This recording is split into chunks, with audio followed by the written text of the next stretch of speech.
my dear learners. Welcome to today's session. I'm Faculty of English at SRN International School, Jagatpura. Now in today's session, we are going to learn about some common errors which we all make. This session would be divided into two parts. Let's start with part 1. So the first common error which we usually make is about the articles.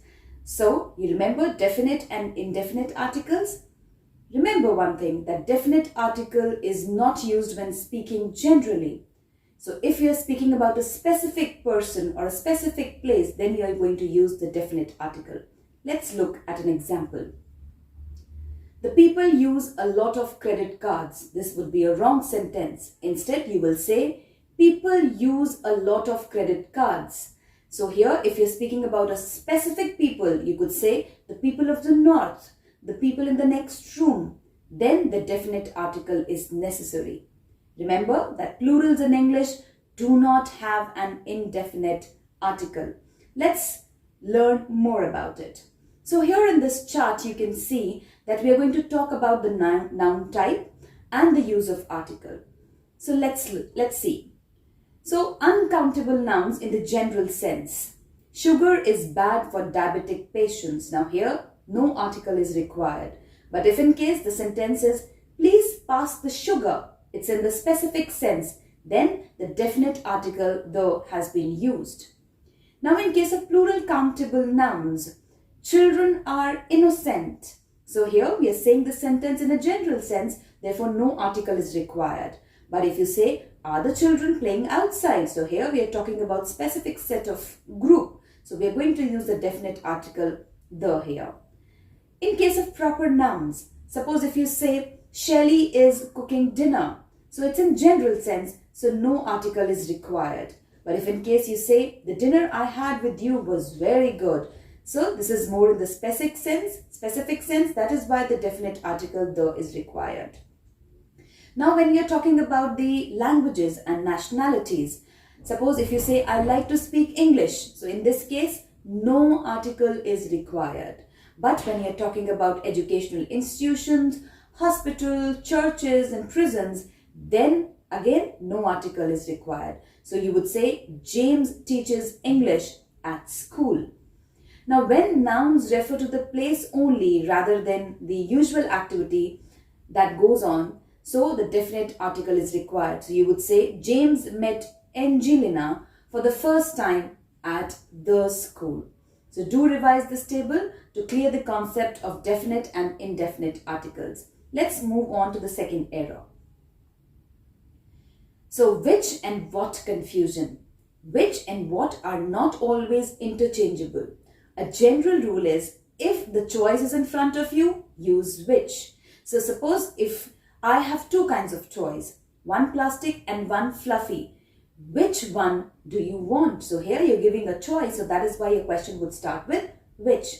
But if the choice is more abstract, then you're going to use what. So the sentence would be, what kind of toys do you like? So remember, no choice has been given here. That is why we are starting the sentence with what. Let's move on to the other common error. Modals with infinitives. Now true modal auxiliaries like can, might, could, should, would and must never take infinitives. Let's look at an example. The wrong sentence would be, I must to leave, it is getting late. Remember that true modal auxiliaries do not need infinitives. So the correct sentence would be, I must leave, it is getting late. So they use the root verb, no conjugation. Let's revise the rules for modal verbs again. So number 1, they are followed by a verb in the base form. That means I can run very fast. So run is your first form of the verb which has been used with the modal verb can. Second rule, they are the same for all the pronouns. So you could say she could make it better, they could make it better, I could make it better, you could make it better.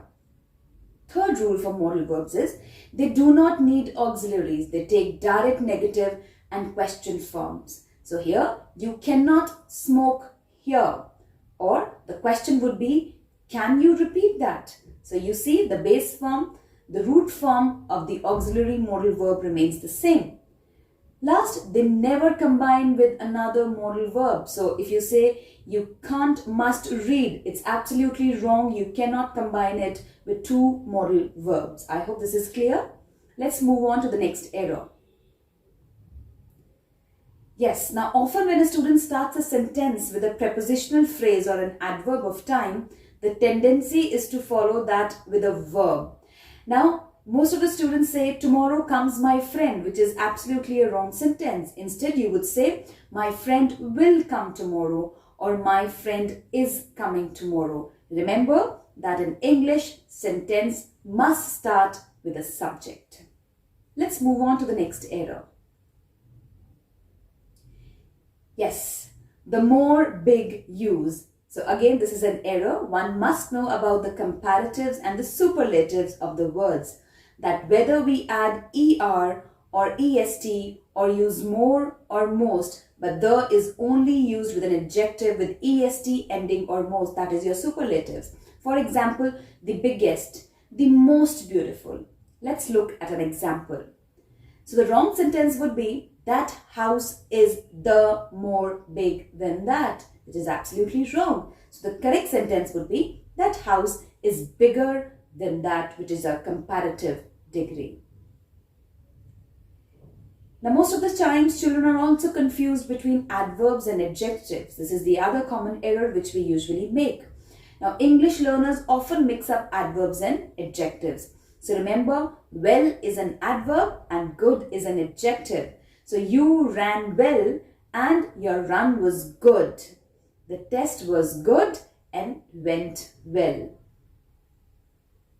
So here in this chart, you can see that clearly I have described that what are adjectives and what are adverbs. So suppose your adjective would be angry and your adverb would be angrily. Similarly, anxious, anxiously, bad, badly, brave, bravely, busy, busily, and so on. Do revise this list to clear your confusion between adverbs and adjectives. Let's move on. So your subject, verb and object. Word order. In English, unlike many other languages, the subject is always necessary and this order has to be followed. So Andy ate cereal. So here, Andy is your subject, ate is your verb, and cereal is your receiver, your object. Next error is on prepositions. So these are difficult in every language because every language uses them a bit differently. In English, in is used both for closed spaces and periods of time. Remember, in is used for both closed spaces and periods of time, and at, the preposition at, is used for a specific time or place. And on, the preposition on, is used to describe the surface something is on or a day. So in general, we use at for a point, in for an enclosed space, on for a surface. So let's see a table regarding this. So clearly you can see this tabular form with at, in and on. So let's revise the at concept. At is used for point. So at the corner, at the bus stop, at the door, at the top of the page, at the end of the road, at the entrance, at the crossroads, at the front desk. Now let's move on to the preposition in, which is used for enclosed space.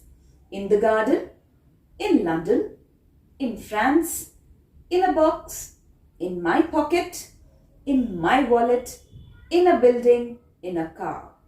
Now moving on to the next preposition, which is on, which is used for surfaces. On the wall, on the ceiling, on the door, on the cover, on the floor, on the carpet, on the menu, on a page. I hope your doubts are clear now regarding prepositions at, in and on. So let's move on. Apostrophes. Now apostrophes are used in contractions or to show possession. However, They are not used with possessive pronouns like his, her, or their. The most common error is to put apostrophe where apostrophe has no use. When you form a plural for nouns, there is no need to add an apostrophe. Now these are all wrong forms, for plural nouns. So when you say cats, apostrophe with an apostrophe is wrong. Similarly, dogs, the plural, with an apostrophe would be wrong. Lots, again, is wrong with apostrophe. And ABCs with an apostrophe to depict the plural noun is again wrong. Instead, you will simply write cats, dogs, lots, ABCs without an apostrophe. So children, please do take care in the usage of apostrophes. Don't make an error here. Let's move on to the next error. Yes, ending sentences with prepositions. It has also become common to use prepositions inappropriately or to end phrases and questions with prepositions. Now, examples where we make a mistake is usually with prepositions at, of, with, and in. So, if you say, where is the movie theater at, ending with the preposition is absolutely wrong. Instead, you would say, where is the movie theater, without ending with a preposition. I hope this is clear. So, no sentence ending with a preposition. The next error is different than and different from. Words like rather and faster are comparative adjectives and are used to show comparison with the preposition than. So, we would say greater than, less than, faster than, rather than. Remember that we are using the comparative adjectives here. Next, the adjective different is used to draw distinction. So when different is followed by a preposition, it should be used with from, similar to separate from, distinct from, or away from. Let's look at few examples. My living situation in New York was different from home. Remember, we are drawing the distinction here. Development is different in New York than in Los Angeles. I hope this is clear now, the usage of different than and different from. Next error is in the usage of gone and went. Both are past participles of the verb to go. So the correct sentence would be I should have gone somewhere instead of saying I should have went somewhere. Remember children, when you're using perfect tenses, you always use third form of the verb instead of the second or first form of the verb. So the correct sentence would be I should have gone somewhere. The next mistake we make is in the usage of who versus whom. So when considering whether to use who or whom, you have to rearrange the sentence in your head. So the general rule is subject starts sentences or clauses and objects end them. So who is a subject or nominative pronoun along with he, she, it, we and they. It is used when the pronoun acts as the subject of a clause. Whom is an objective pronoun along with him, her, it, us and them. It is used when the pronoun acts as the object of a clause. Using who or whom depends on whether you are referring to the subject or you are referring to the object of a sentence. So let's look at few examples. Who loves you? And you are loved by whom? Remember, subject and object. Whom are you referring here? So with this, we end with today's learning video. The first part of the common errors which we make. I hope you all enjoyed and it was knowledgeable. But children, just watching this video once would not do. You have to revise, re-revise the concepts again. And then we will be moving on to the part 2 of this video. Hope you all enjoyed it. Keep learning, keep enjoying, respect your elders, obey your parents. Till then, bye-bye. Take care.